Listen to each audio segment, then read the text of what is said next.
We've spent some time thinking about why you should be investing in others, as well as who you should be investing in. But the big question that still remains is, what do I do with someone that I'm meeting with? And that is the topic of today's show. Welcome to Run with Horses, where our goal is to help you pursue Jesus with all your heart, soul, mind, and strength. My name's Norman, and my goal is to help you thrive as a follower of Jesus. It can be a hard road sometimes, but I believe it's truly worth it. Thanks for including me on your journey. So if you've been following along, and if you are like me and you're really interested in being a disciple maker, then perhaps you're thinking about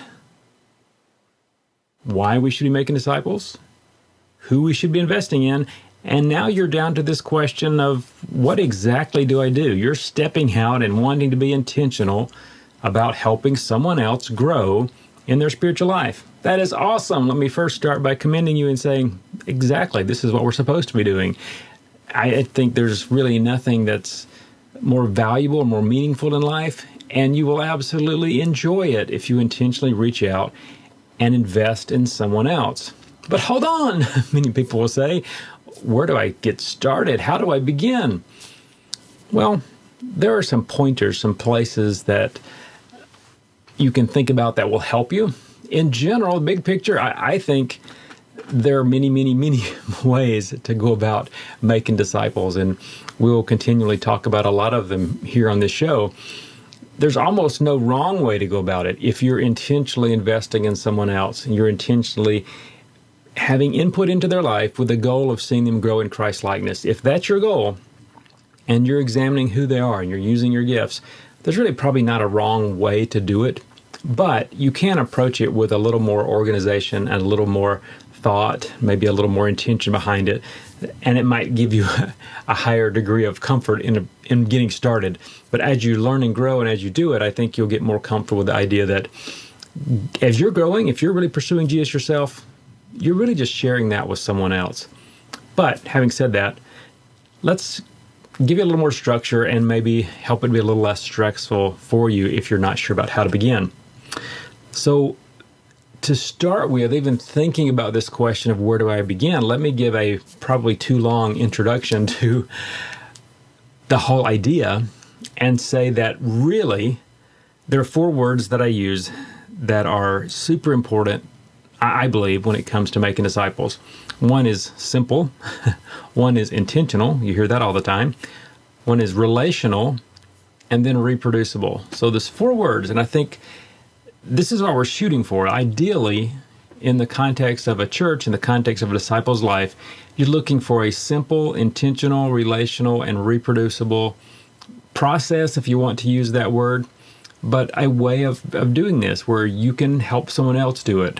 It's simple. It's not complicated. Everyone can do it. It's intentional. You actually have a goal. You're thinking about it. You're not just showing up and hoping that the other person grows. It's relational. It is in the context of this ongoing relationship. And it's reproducible. You really hope that they can do it with someone else. They should be able to. It's not complicated. So the beginning, and one of the key components, I think, that helps us understand how to get started, is to focus on that concept of relational. Disciple making happens in the context of a relationship. If you think about Jesus and his disciples, as they were walking from town to town, what did they do? They talked for hours. And Jesus would have had time to talk to each one individually, 2 or 3 at a time, sit down at a break or for lunch to get some water and maybe talk to the whole group. It's primarily an ongoing long-term relationship. So in some ways, we think about Jesus investing in these disciples, and it was just a real short period of time. You know, it's only a few years that he had.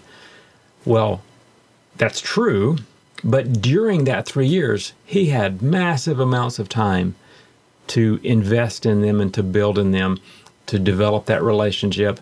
And because Jesus was very intentional about what he was doing, he had plenty of time to do that.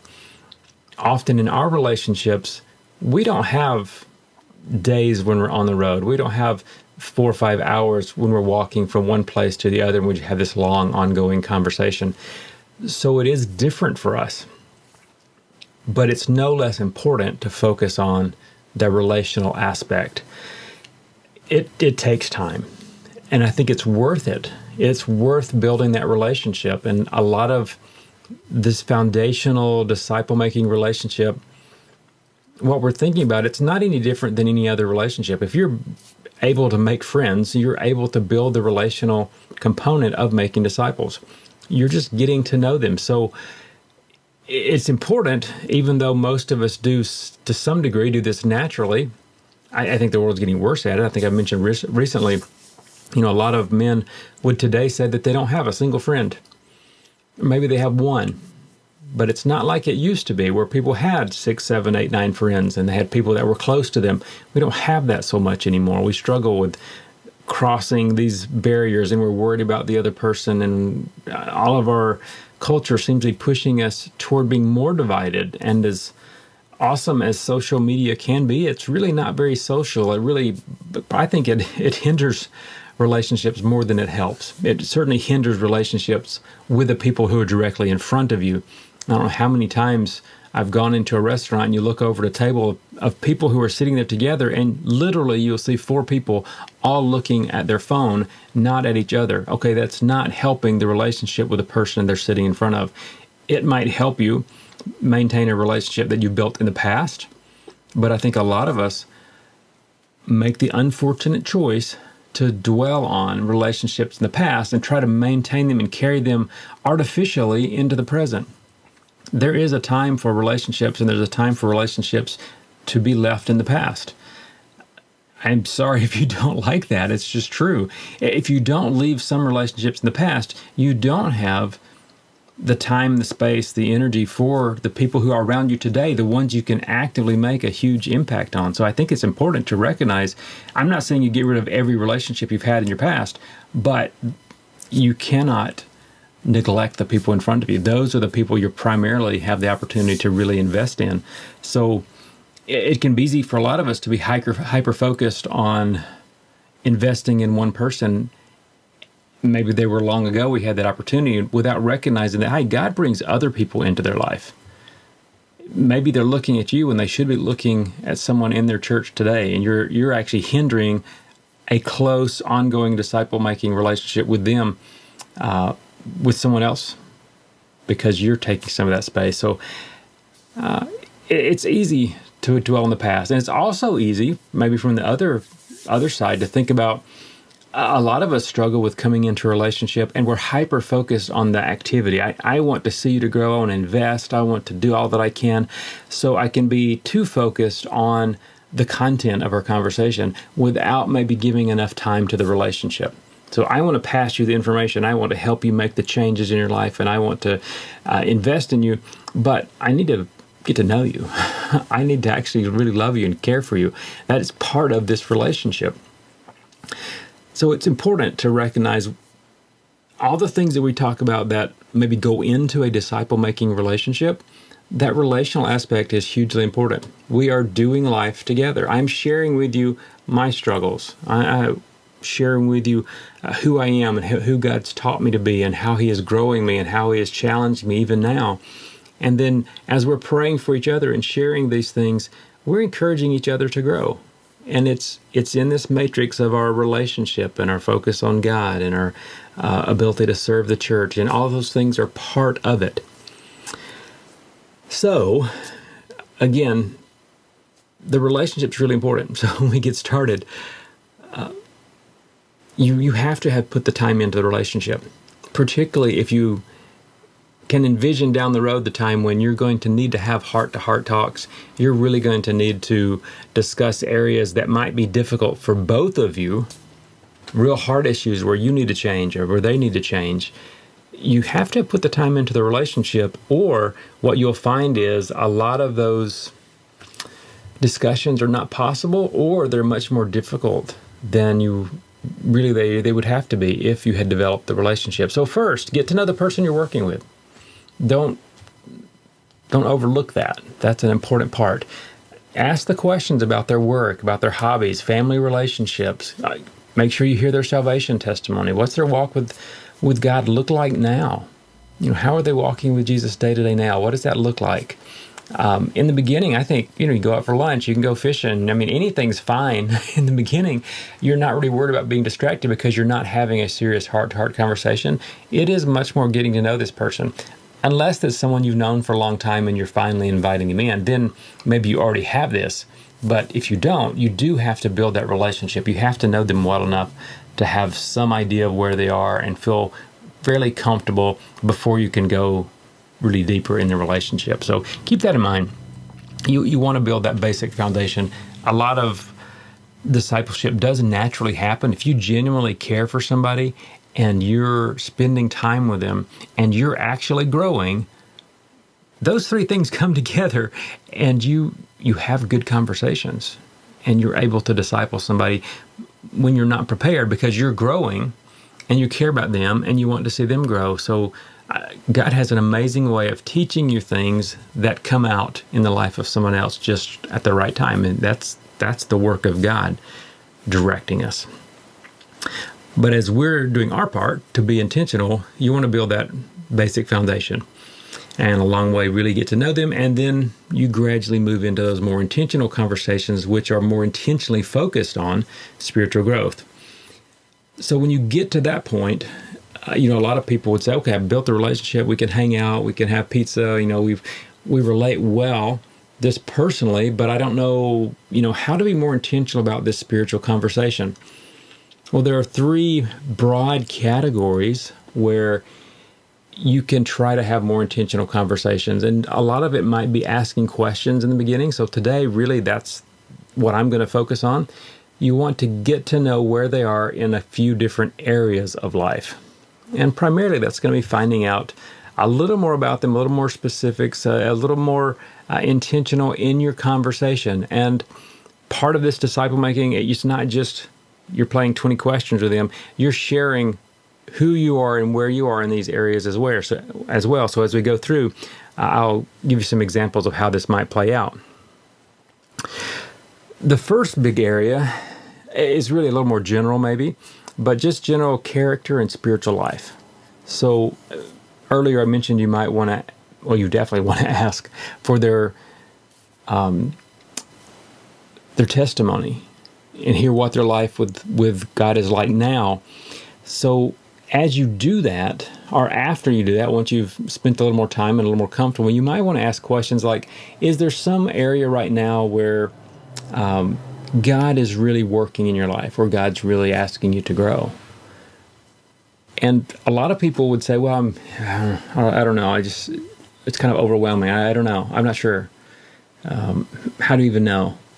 So you might have a whole conversation based around that one question.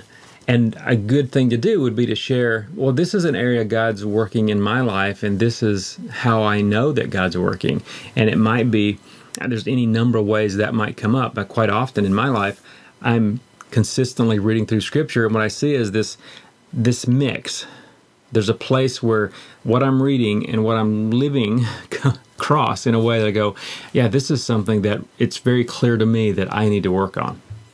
I see a weakness in my life, or I see an area that I need to grow, and I see in my life right now something that has pointed that out very clearly. And I think God uses things like that, this combination of circumstances and the spiritual journey as we're intentionally applying effort in the spiritual disciplines in our prayer life, in our Bible study, in our Bible memorization. So you can share with somebody, hey, here's something that I'm actively working on.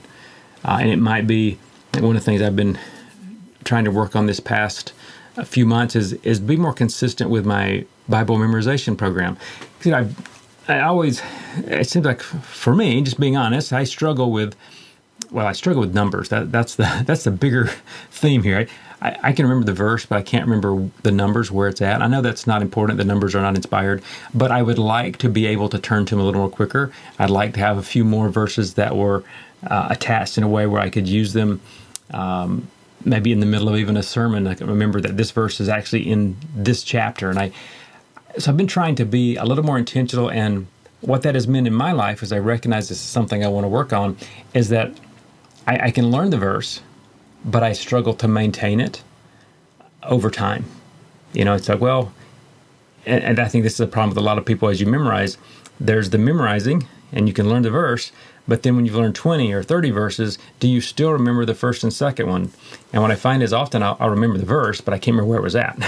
So I'm trying to be more intentional in that reviewing and making sure I really have anchored those verses. So in some cases, I'm thinking about the numbers, and is there a way to attach the number to some concept in the verse in some way that makes sense to help me to remember it? I mean, it's just kind of basic memorization tools. But that's an example of something that I'm working on right now. I see a need in my life. I would like to do better at this, so I'm working on that, and here's what I'm doing.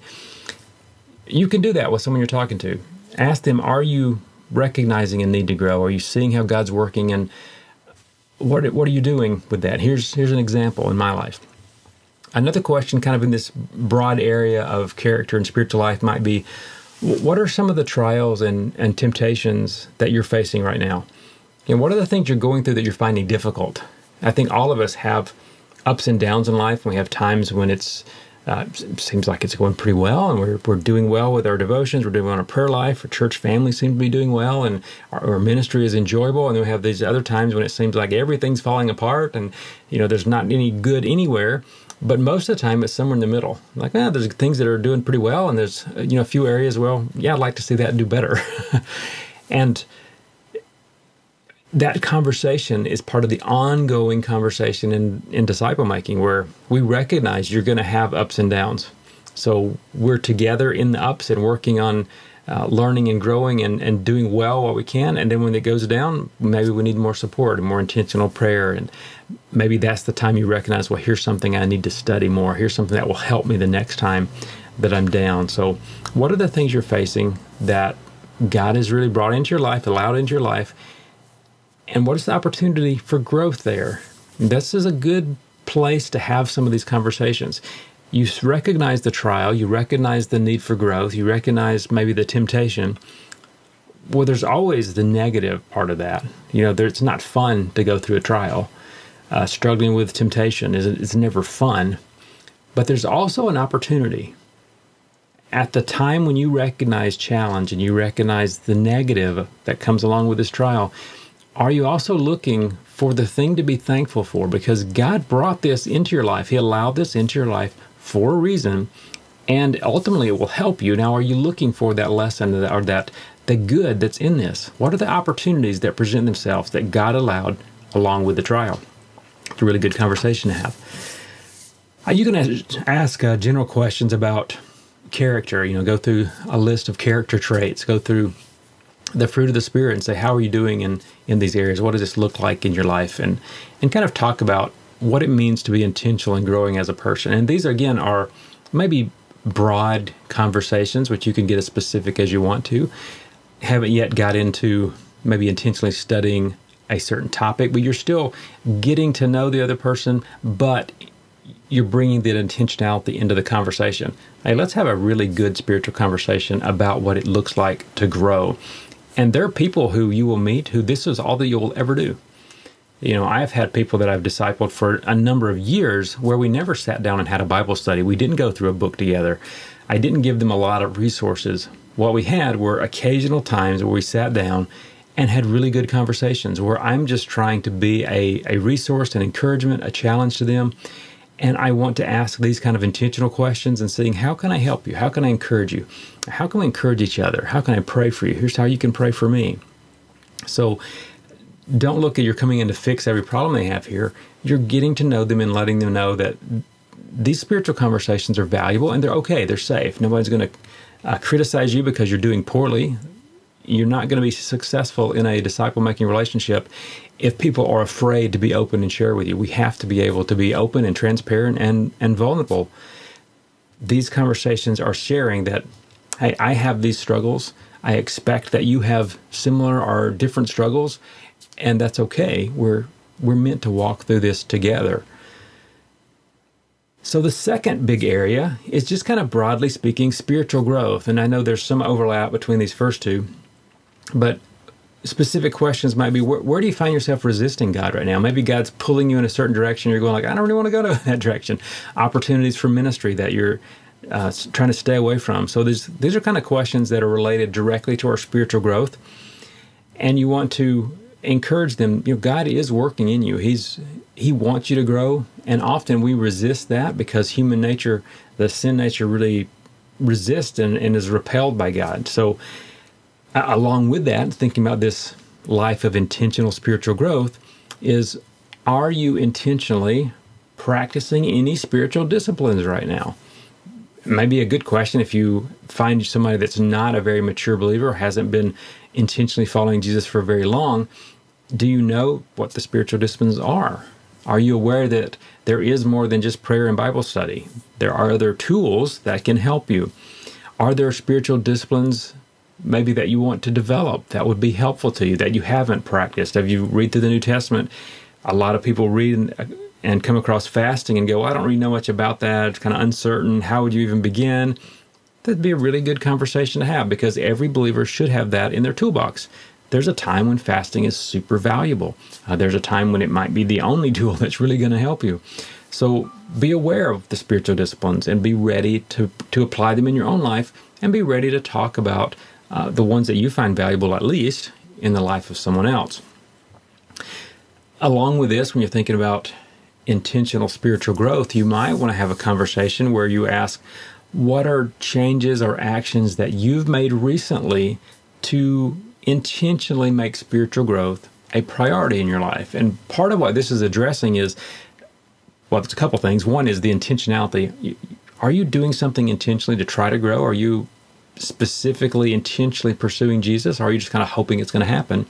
And then you're also asking the question, kind of finding out, are people aware of things that they can do? Because I think a lot of people aren't aware that there are things that they can do that will help them grow spiritually. They make poor choices on a consistent basis, and if I like to stop making the poor choices, excellent, that's a great place to start. But you can also do things intentionally. There are things that certainly don't do. You should be avoiding and should be fleeing sin, but what does it mean when the Bible says pursue righteousness? That'd be a great conversation to have with someone as you're beginning this process of discipling them, encourage them to take steps intentionally toward Jesus. What does it mean to pursue righteousness, to pursue godliness? Matthew 6:33, seek ye first the kingdom of God and his righteousness. What does it mean to seek the righteousness of God? What does that look like in my life, in this week? And I think about my choices and who I am and the things that God has brought into my life. What does it look like to pursue righteousness in this context, based on who I am and what I know right now?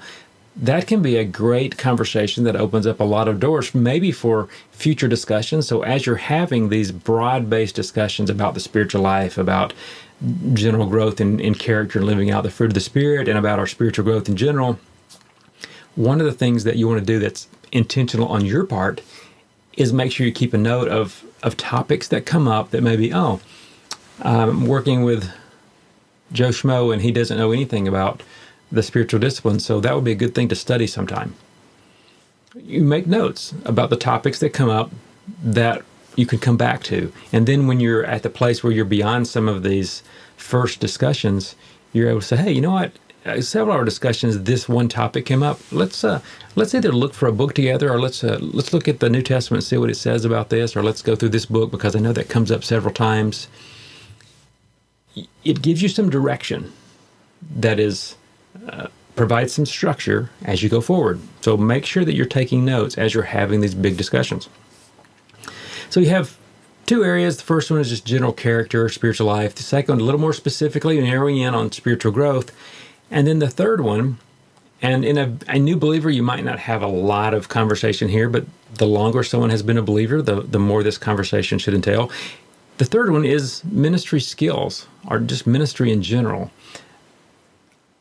Everyone should be aware that God has saved us for a purpose, that we're invited to be part of this great ministry of reconciliation, that we've been given a ministry that, as Ephesians 4 talks about, the leaders in the church their role, their purpose, their goal should be to build you up so that you can do the work of the ministry. So what is that? What does that look like? What are your gifts? So a good place to talk about things like that would be kind of in this third section as you're getting a little more comfortable talking about spiritual things, to be able to say, what have you done in ministry so far?